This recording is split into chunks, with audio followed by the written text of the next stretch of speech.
Raise a glass, let the worry slip away. Liquid lunch, we're living for today.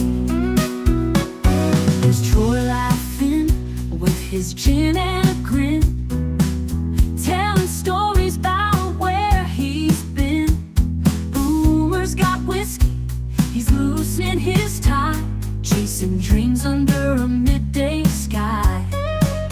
The bartender knows us, he's mixing with flair. Every sip's a moment we're happy to share. Liquid lunch, pour it smooth, let it flow. Friends round the table where the good times grow. Raise a glass, let the worry slip away. Liquid lunch, we're living for a day. The clock don't matter, we're lost in the vibe. Jazz in the air, feel the soul come alive. From martinis to bourbon, we're riding the wave. Stealing this hour, it's the freedom we crave.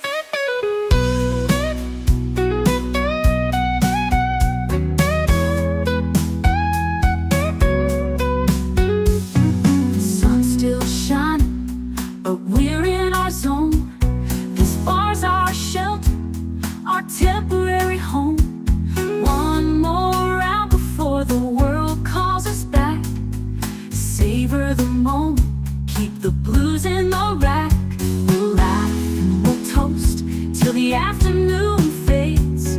Memories made in these liquid escapades. Liquid lunch, pour it smooth, let it flow. Friends round the table where the good times grow.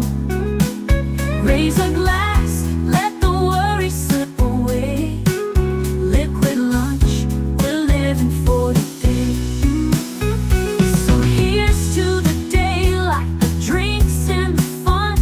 Our liquid lunch, till the next one comes. With a wink and a smile, we'll be back real soon. Chasing that jazz under the high noon.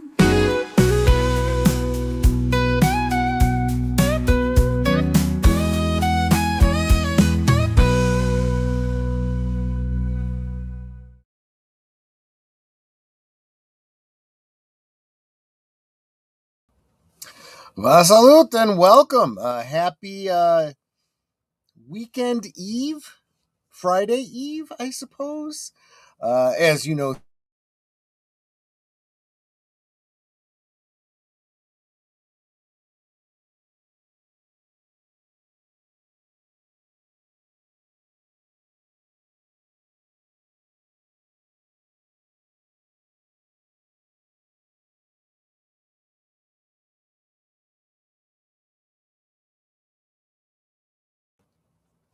no, I just had a weird thing happen on my end. Don't know if you guys were hearing me this whole time. I sure hope you were, but I just saw a glitch, and I'm questioning whether you heard my greetings. Happy Thursday, and I am so thankful for every single one of you. Starting with Big Al Presents, who says, Happy Thankful Thursday, Liquid Lunchers. Thankful I have my computer scheduled to be repaired next Monday, and hoping I can nurse it until then for Hellboy. Have a great stream. Troy, thank you so much. Yes, you're not the only one having computer problems, apparently. I was supposed to record an interview with Pops on Pop Culture today after this show, but apparently his internet is out due to weather-related issues, and they don't have him up and running just yet. So we had to reschedule that for next week. So yeah, let's keep our fingers crossed. Obviously, Netter and I will do all that we can to nurse you through it, and see if we can't make sure that happens. Don't know if you saw, I shared the promo for Saturday Night Movies, specifically the Hellboy, on your post about it for this week. Netter of Netter's Network calls me the love of her life because she is absolutely the love of mine. Saying like, share, subscribe, leave a comment, become a member, gift a membership if you are feeling so inclined and generous and want to keep this channel going. That really is what it takes. I need to get back to 100 members minimum, because my original goal for this year was 200 members, but we have slipped a bit. So counting on every single one of you. You guys really are the lifeblood of the channel. Like Jonathan Conroy saying, hail all, smash the like button and enjoy the show. Yes, please do all of those things. I would greatly appreciate that. And he's wishing you the best, Big Al, crossing fingers for you. Absolutely. And Fletcher Williams stops in to smash the like for the Al Gore rhythms. Absolutely. Thank you so much. I am thankful for you joining me, even though I messed up the first go around. Yes, you did. You kind of left me hanging. But yeah, I'll join you this Sunday over on it is Sunday, right? Sunday for let me check my calendar. Yes, I actually have a physical calendar. Yes, I have it down for Sunday the 1st. Tron Ares rewatch with Real Wade Nation. So looking forward to hanging out with you. Not sure I'm looking forward to Tron Ares, but there you go. Sir Troy, I never freeze. Is that what happened? Did I just freeze on the screen? That was happening to Culture Casino for the past couple days, actually.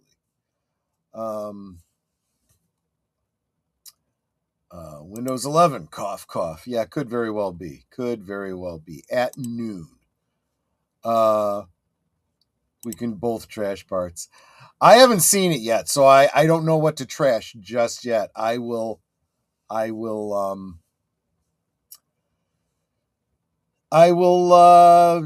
to watch it and see. But yes, I will give a running commentary, and I will absolutely pick that apart. Make sure you're following Real Wade Nation on the Green Machine, because that is where we will be this Sunday afternoon.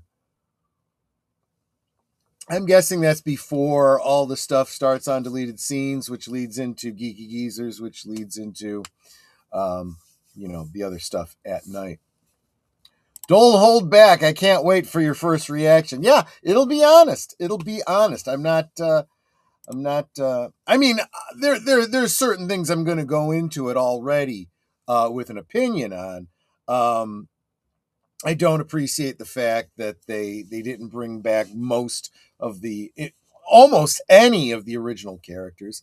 That they created new characters to replace some of them, and I mean, that's a great way to kill a franchise.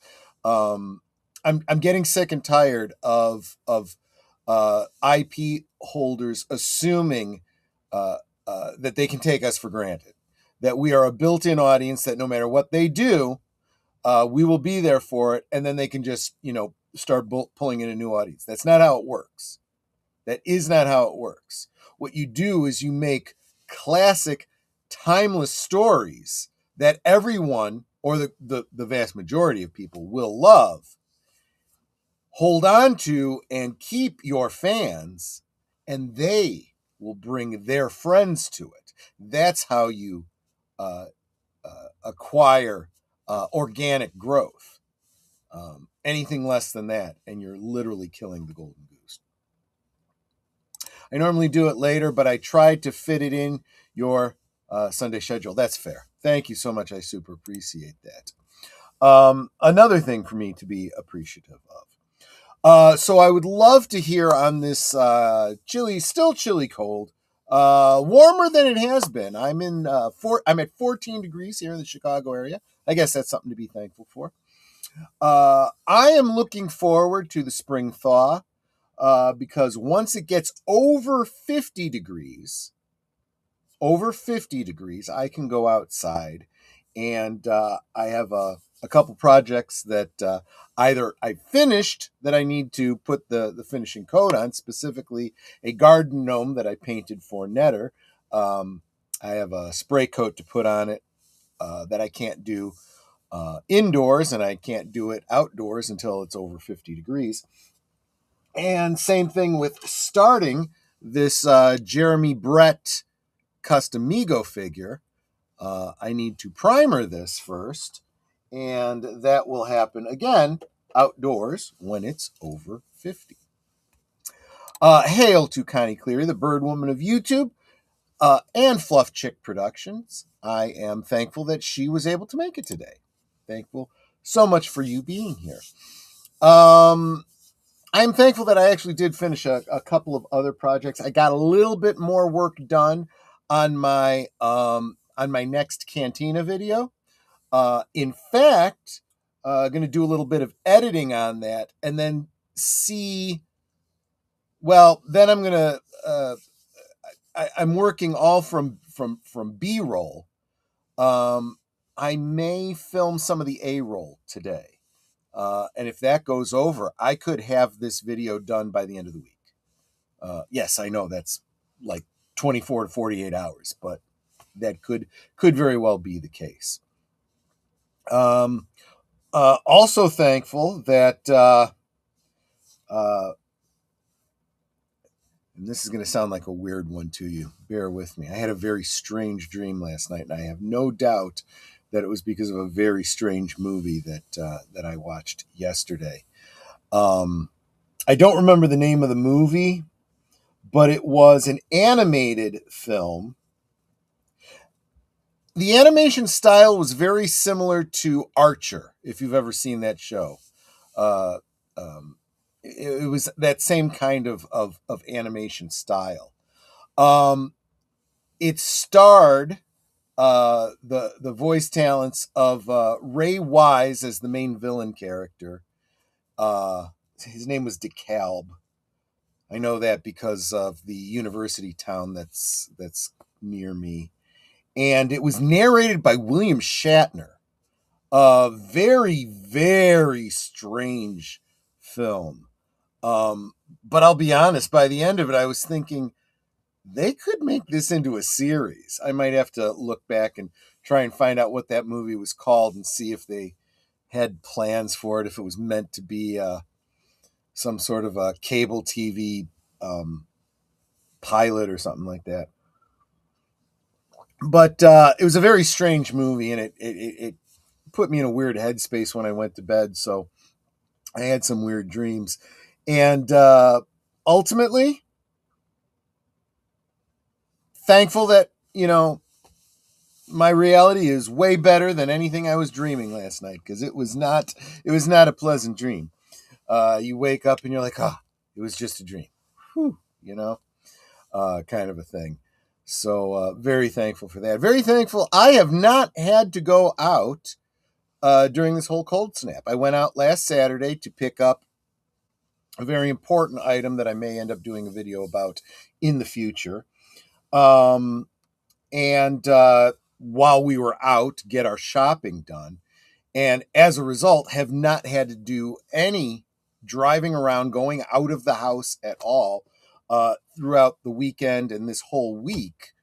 So, cold, not having to deal with that. That's something else to be very, very thankful for.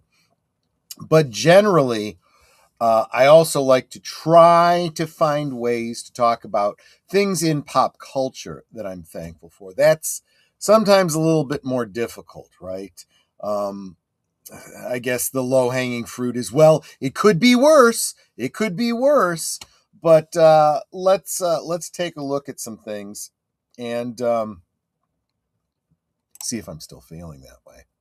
I got to change my icon from Sherlock Holmes. That's what he's going to look like. Yes, not only do I have the Deerstalker cap, but I'm also going to be getting him a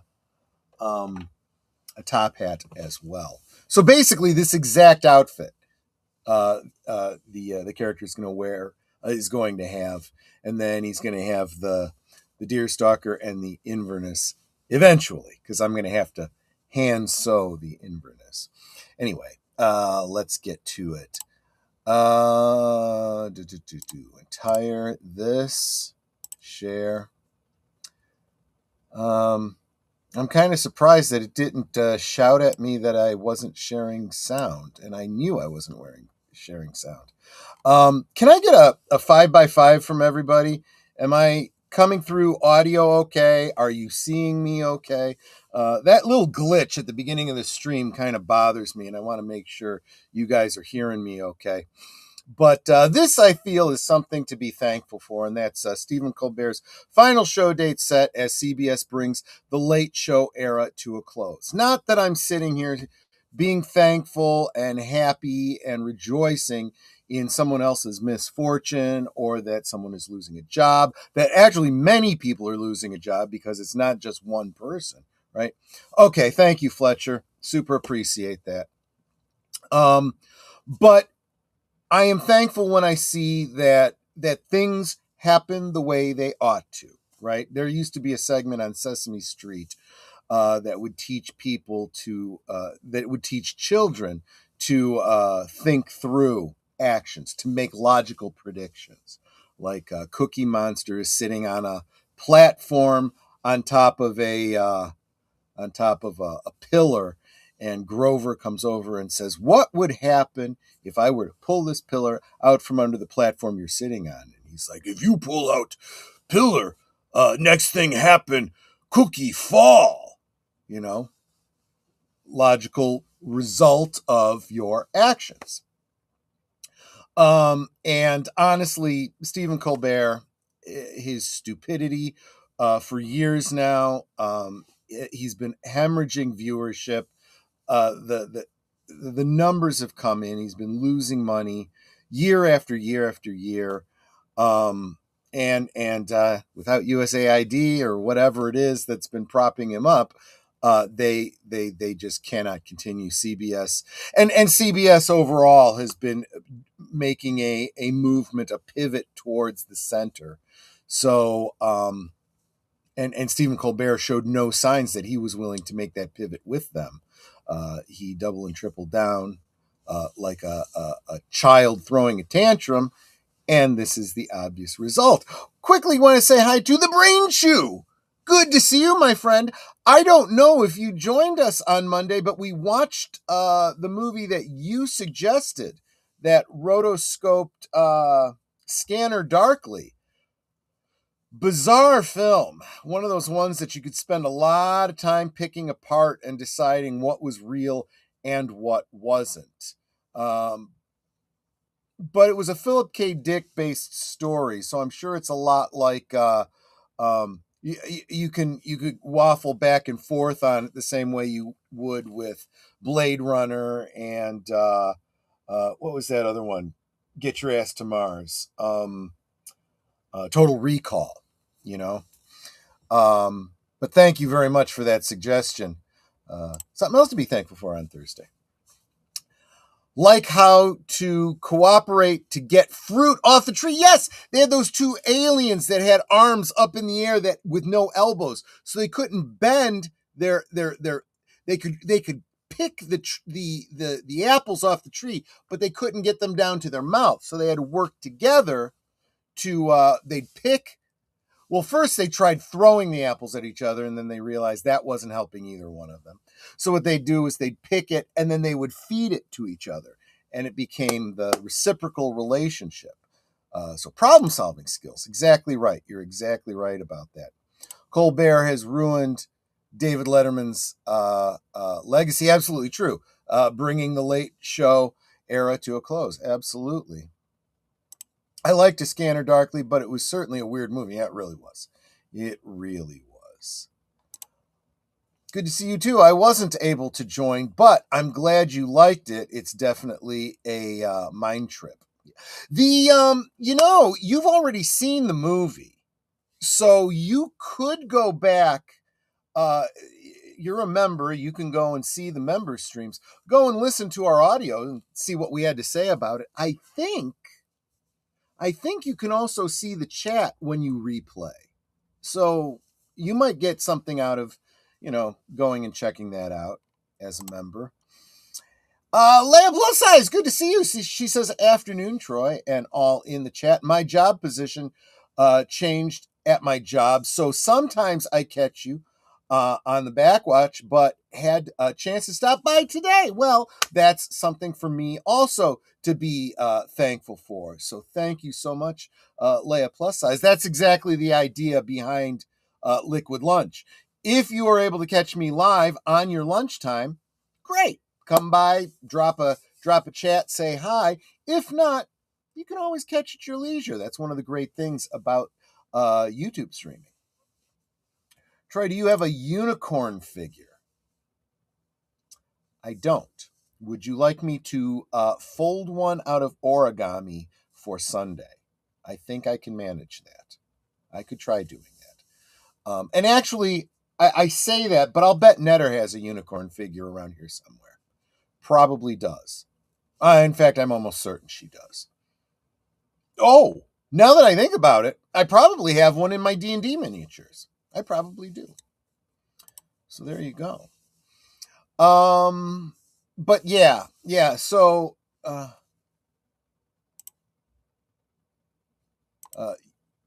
unicorn. Is it unicorn? I thought it was Unicron. Unicron. And no, I don't have any Transformer figures at all.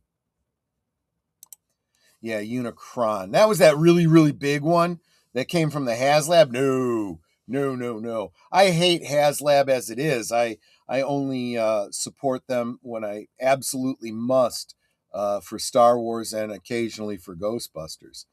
Yeah, I don't have the Unicron. But yeah, let's take a look at this real quick a little bit.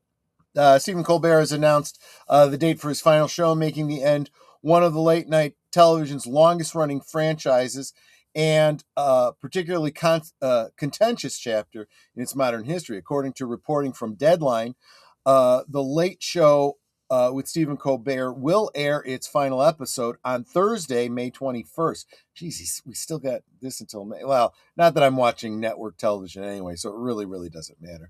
CBS has previously confirmed the show would end in May 2026 after announcing the cancellation in July of 2025, but the specific end date had not been made public until now.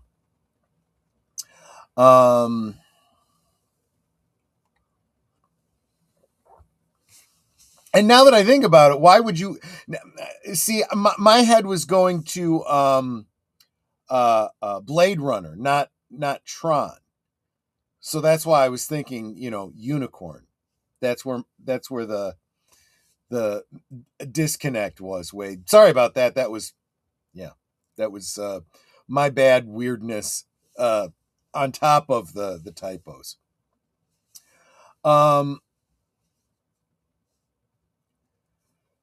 Colbert revealed the final air date during an appearance on Late Night with Seth Meyers, which aired January 27th on NBC. The announcement came months after CBS stunned the late night landscape by canceling the program outright. At the time, the network was quick to push back on the speculation surrounding political or editorial motives behind the decision. CBS executives insisted the move was strictly financial. Well, two things can be true, right? I think it's pretty obvious that the financial motivations were pushed by, the fact that it was, it's losing money. That's absolutely financial. But the why of why it's losing money is because of the political bent that has pushed so much of the audience away. Purely a financial decision against a challenging backdrop in late night. Well, yes it is. The network further emphasized that the cancellation was not related in any way to the show's performance, content, or other matters happening at Paramount. Well, it may or may not have anything to do with the merger and Paramount taking over and so forth, but performance absolutely is the entire financial reason. You can't say it's financial and say it doesn't have to do with the show's performance. The two are one in the same.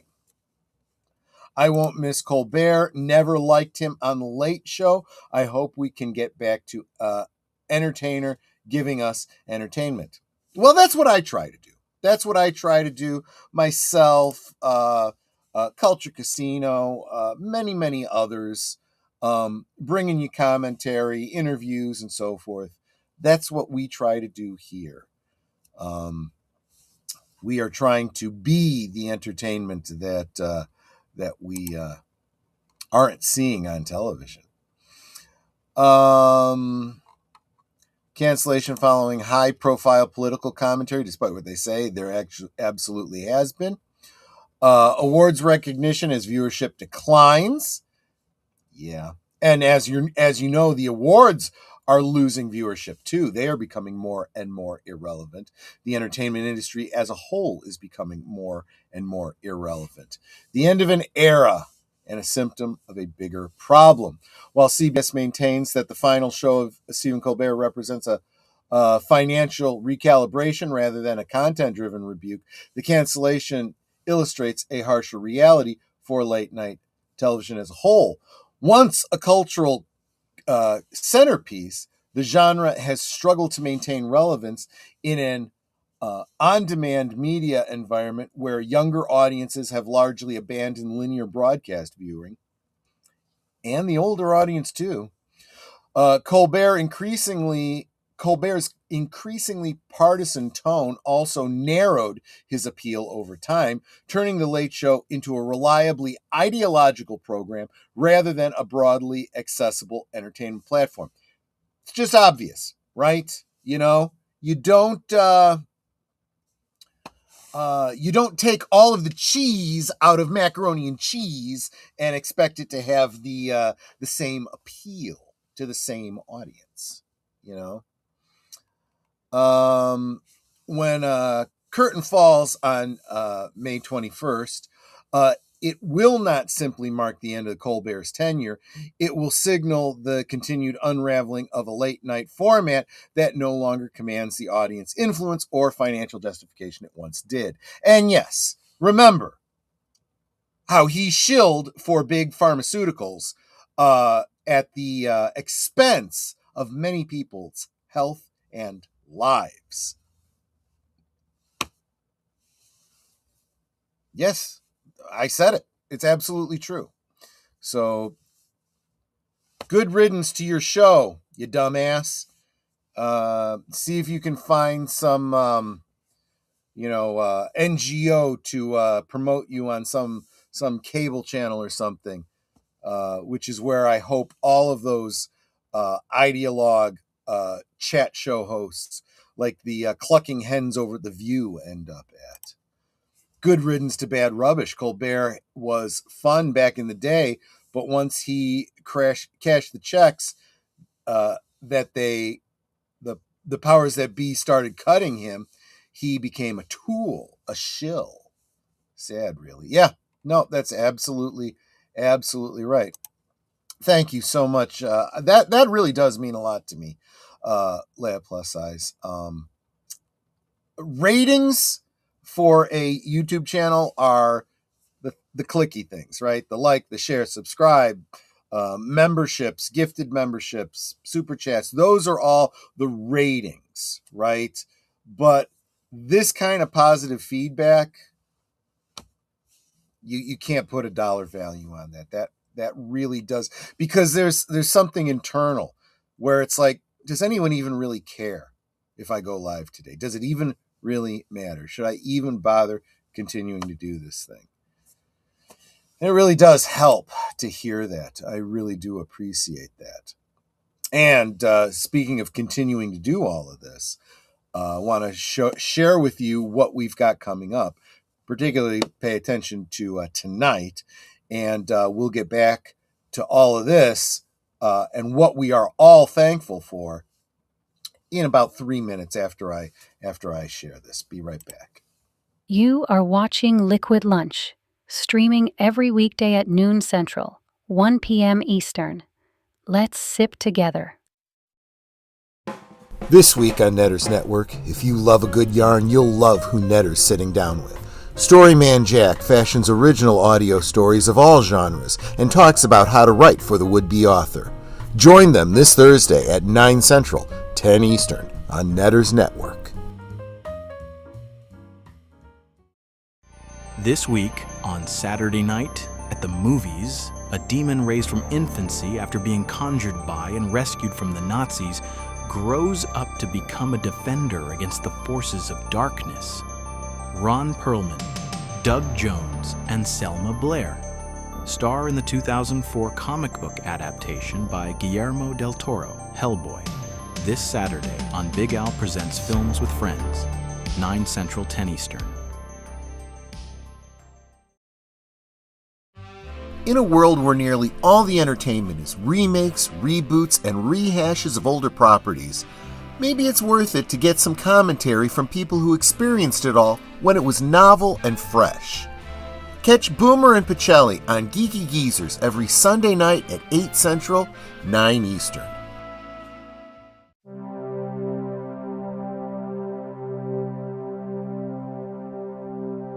This week on Live from Sparkwood and 21, the Superfans are presenting the final part of Twin Peaks, Firewalk with Me, Teresa Banks, and the Last Days of Laura Palmer, the fan edit of Firewalk with Me and the Missing Pieces. Join us to watch live off-platform and hear the commentary on deleted scenes and affiliates, Tuesday at 7:30 Central, 8:30 Eastern.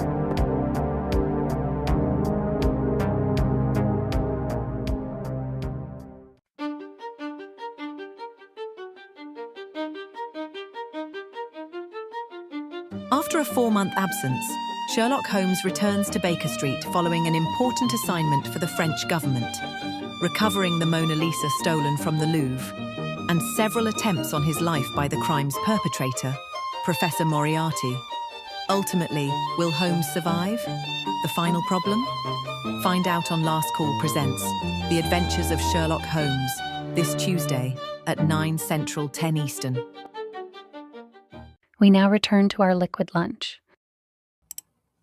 Booger says, "We care if you go live." Well, thank you, Booger, and I'm not too proud. I think I all but specifically said I was fishing for compliments, so thank you very much. I really, really do appreciate it. The Brain Chew says, "Big W." I believe that's representative of winning or being a winner. Troy, fire, thank you very much. Geek Flag with Nate knows I just woke up. Well, I hope you are feeling better. You probably needed that rest, and I hope you are still staying off of that knee. I hope that chest congestion is breaking up for you. PJ of Orville Nation stops by to say hi. Hashtag together we grow, as he often says. Oh, wake and bake, Nate. Absolutely.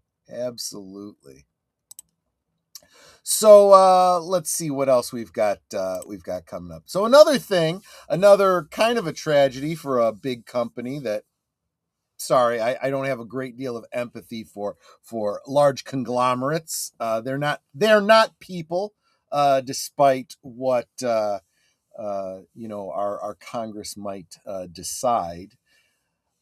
Disney slips significantly year to year in original content and streaming viewership marketplace share. Well, who could have seen this coming? Oh, that's right, all of us in this sphere who predicted that streaming was not going to be a sustainable entertainment vehicle, and everybody starting these channels was going to have to start consolidating because the revenue was not going to be there. And as a side note, which I doubt the article actually talks about, the bypassing of other revenue streams is foolhardy at best. Nate gives us an update and says the chest congestion is a little better. The knee is still very stiff. Good. Stay off of it. Remember, pain is telling you something is wrong. Don't make it worse. Anything you do that makes you feel pain, stop doing it.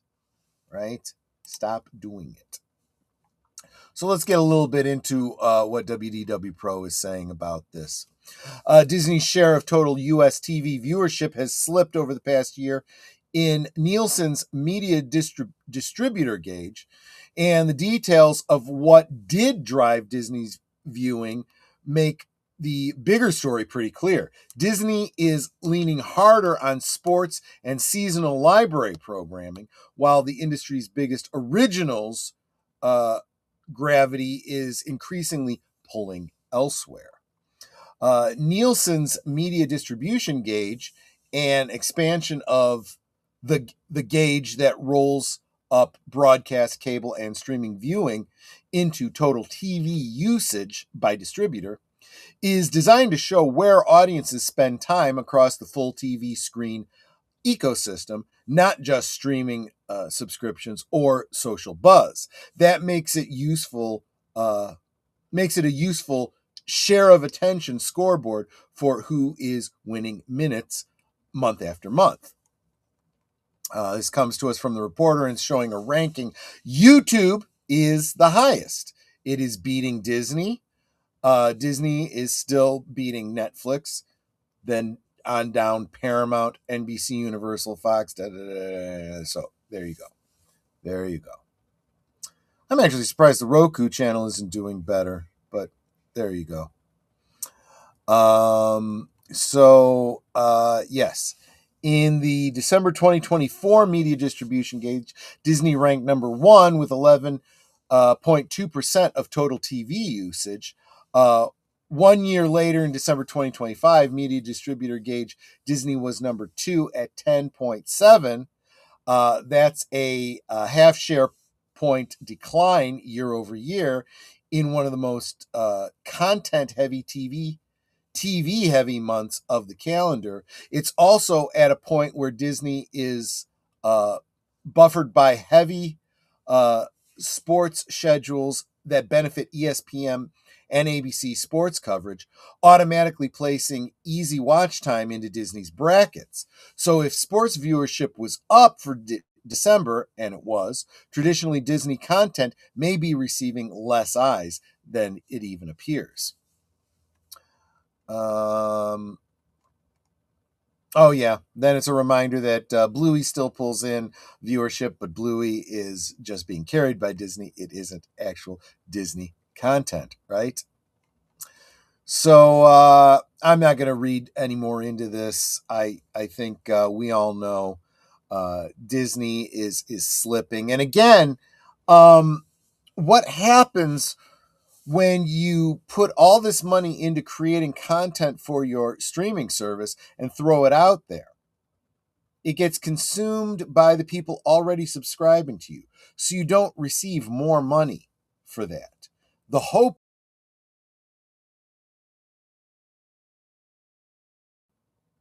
That's the hope. Reality is you've already hit market saturation and now you are losing subscribers. For example, on the 27th, Wonder Man debuted on Disney Plus. I've heard nothing, and I mean nothing about it outside of one YouTuber review on it, and he liked the show for all the reasons everybody else will hate it. There you go, right? I mean, kind of the same way the Mary Sue is loving Starfeet fetish. You know, I mean, it's, I don't know.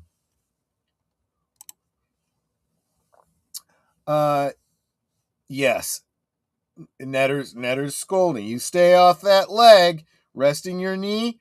Yeah, there you go. There you go. Listen to Netter. She knows. She knows. So yeah, I'm not thankful that Disney is reaping what they sow, but I am thankful that it's a justification that Troy was right again. But not that this was a genius prediction. It's like, what happens when I pull the platform out from under you? What happens next is you fall. No major points for guessing that one, Nostradamus. Same thing here. So let's back up and see what else we got. Yeah, there's a lot of people in the entertainment industry that are pretty much ending their careers by jumping into not only very polarizing political takes, but very dangerous ones, borderline illegal. And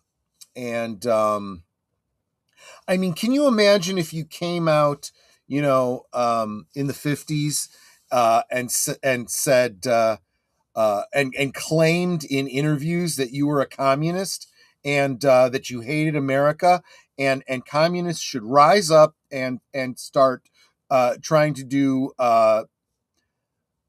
murderous things to people? How would that go for your career, right? That's basically what these people like this are doing. This Giancarlo Esposito, right? And Bruce Springsteen writing a song about the situation in Minneapolis and stuff. It's like, you know what? Shut up. Just shut up and sing. Shut up and act. Read your script. Okay? Don't go off script.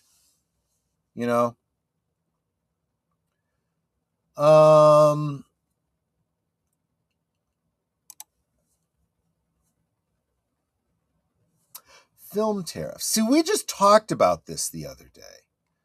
I'm going to read a little bit into this because I'm still not sure how this is supposed to work. And keep in mind, his use of tariffs is still going to be going before SCOTUS. So all of his use of tariffs might be getting curtailed. So I think this one is the one that is the most questionable. President Trump is once again pressing the idea of film tariffs, signaling that he still wants to impose penalties on movies made outside the United States, while simultaneously proposing a financing mechanism aiming at bringing film production back to Los Angeles. Okay, so while I think the first half of that is questionable at best, the other side of it makes perfect sense, right? I'm always saying that the two-pronged approach is always the best, right? The stick and the carrot, right? And sometimes you're not allowed to use the stick. So maybe focus on that carrot a little bit more. In comments to the New York Post and its California offshoot, Trump said, "I'm going to be putting tariffs on movies from outside of the country if they're made in Canada, if they're made in all these places, because Los Angeles has lost the movie industry." He followed that by outlining a second approach, adding, "And so I'm going to put tariffs on, and we're going to be doing bonds, some low interest bonds for the movie industry." Oh, that's interesting. So that's an incentive for financing of movies if you're making them here in the U.S.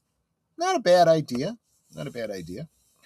The remark reported by Deadline show that the president has not backed away from a policy idea that previously rattled Hollywood and raised significant legal and logical questions. Those legal questions have not yet been fully addressed. So, literally, the jury's out on that. Well, no, I shouldn't say that because it's not going to be a jury issue. It's going to be a judicial.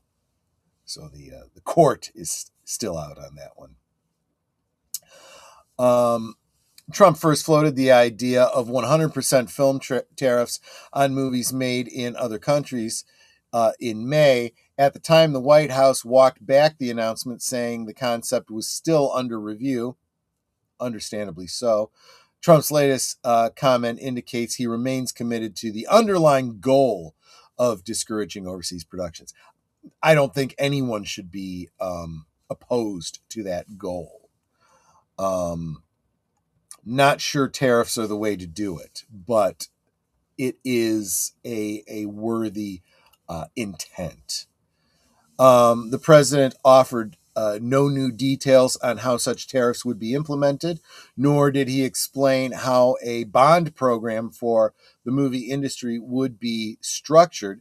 Deadline notes explicitly that Trump did not elaborate on any details of a bond program. Despite the lack of specifics, the renewed rhetoric alone has revived industry concerns that federal policy could attempt to intervene directly in where and how films are made. That's the point. That is the point. That is part of what government does, is foster what is best for our country, whether that's securing our borders or making sure that there is greater incentive to do business here in the United States rather than farming out business elsewhere. Look, if you're in the entertainment industry, right, you probably are in support of that, even if you don't like Trump. If you are a gaffer, a Foley artist, a lighting crew, commissary, any of that, you're not going with them overseas. So if they go overseas to make a movie, you make nothing. You're broke, right? And you can pick it all you want. That doesn't change the fact that it is cheaper to make it over there with people that are making less money. You could say, you could collectively bargain for more money. Okay, fine. We'll give you, we'll raise the minimum wage to $1,000 an hour. And then we'll go make it over there, overseas. And you make nothing. And the government has an interest in saying, that's not good.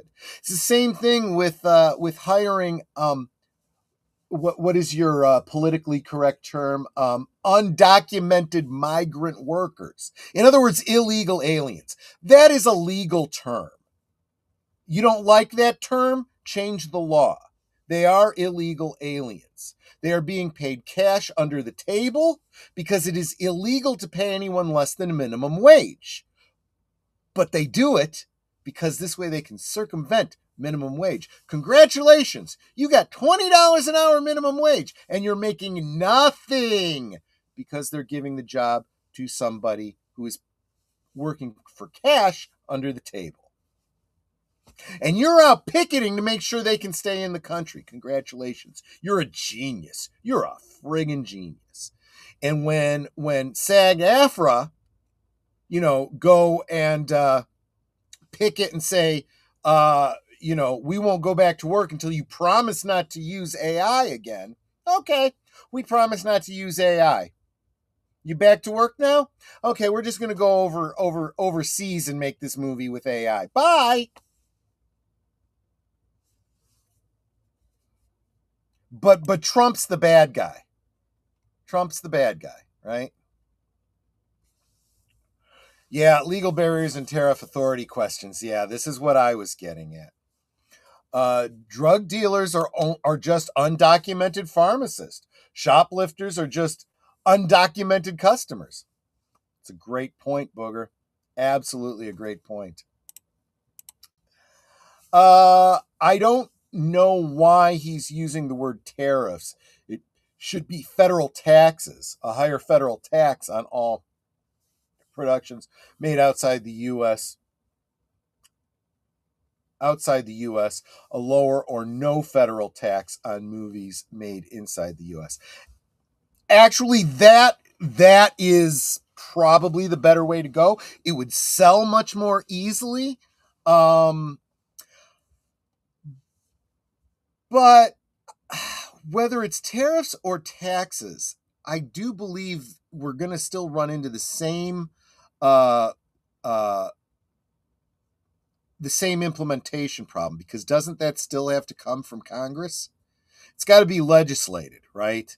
The use of tariffs by the president, and this is why I think he's calling it tariffs, is because tariffs have been used by the executive branch as a cudgel under the auspices of security, right? And I think that SCOTUS is about to curtail that, about to limit that.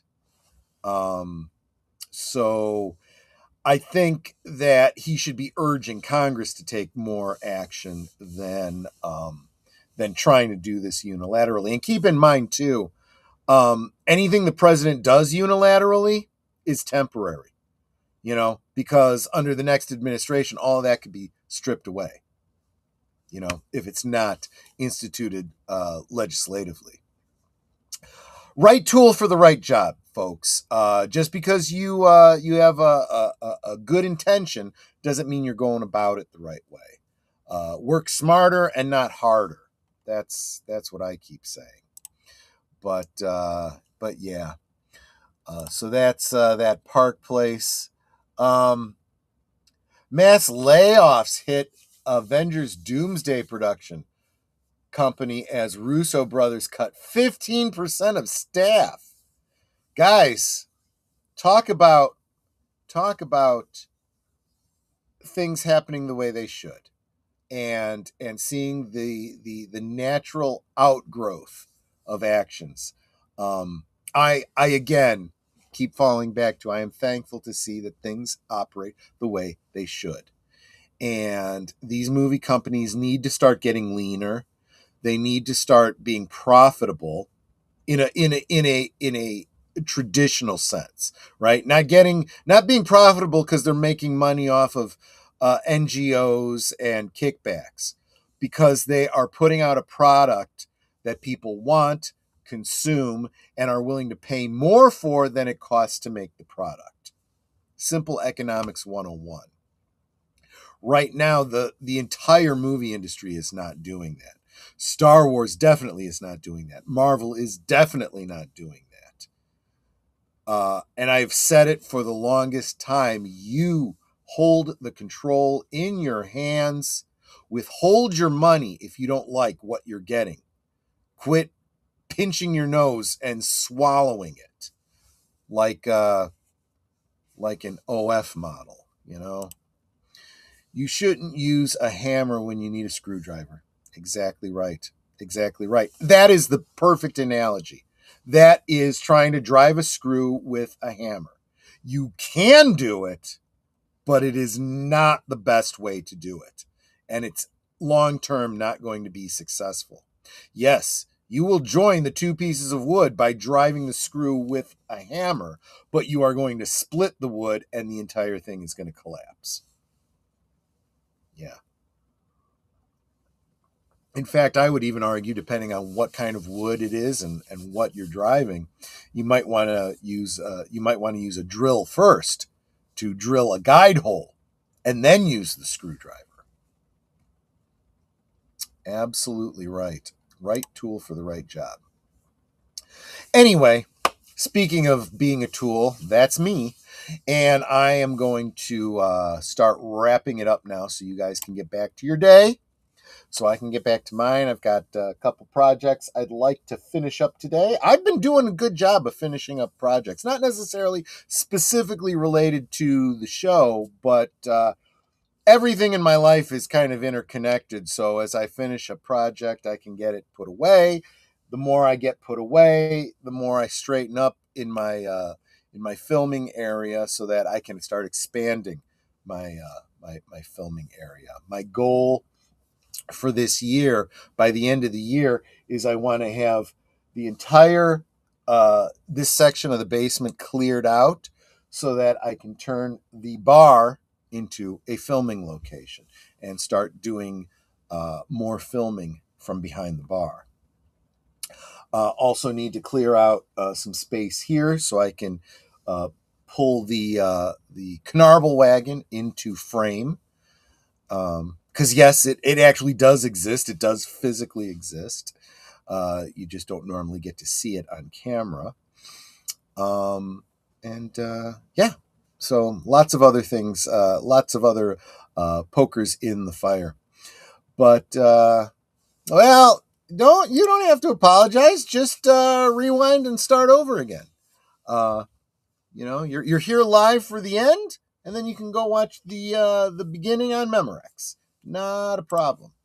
So tonight, let's encourage Netter over on her channel and her guest, Storyman Jack, who just had a bit of a medical concern with his son. So let's give him great wishes and prayers, but also give him subscribes and find out about the book that he is publishing.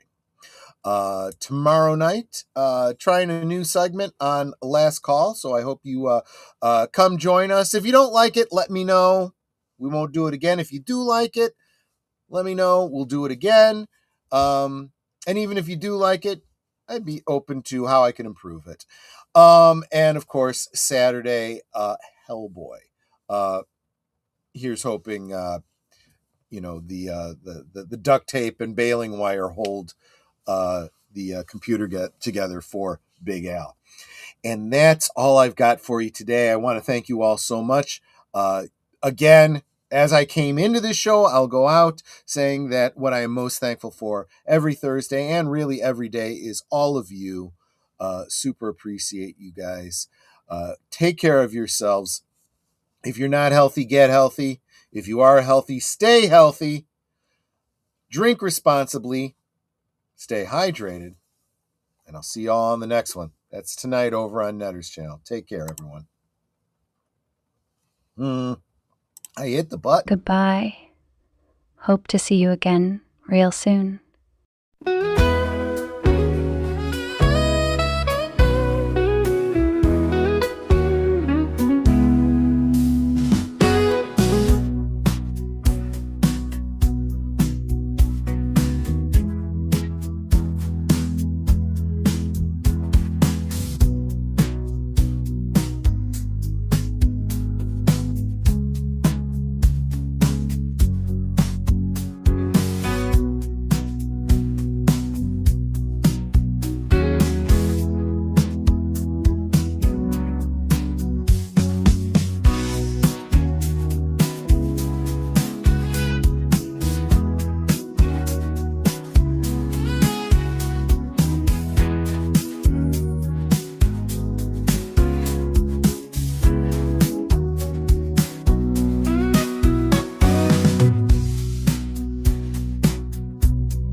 So here's to the daylight, the drinks and the fun, our liquid lunch, till the next one comes. With a wink and a smile, we'll be back real soon, chasing that jazz under the high